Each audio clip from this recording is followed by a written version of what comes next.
Užsienyje galima išgirsti mitą, kad pramonės inžinieriai nėra tikri inžinieriai, tačiau šitą mitą galima labai greitai panaikinti, apsilankius bet kokioje gamybinėje įmonėje. Galim pastebėti iš karto, kad reikia tokių žmonių, kurie suvaldytų ir suefektyvintų gamybinį procesą.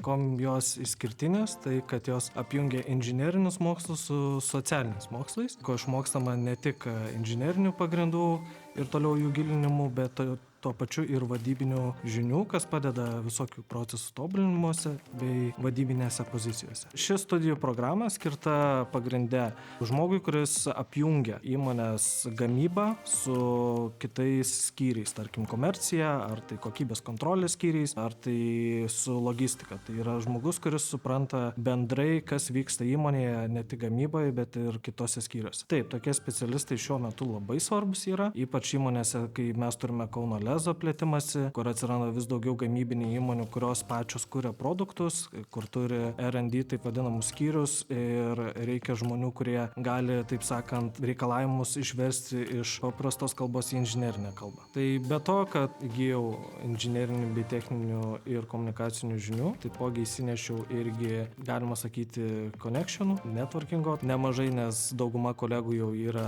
ir grupiokų dirbantis kitose gamybinėse įmonėse, Kaune ar tai Lietuvoje, kur gauni prieigą prie tam tikrų specifinių žinių, kurių universitete gal neprieina.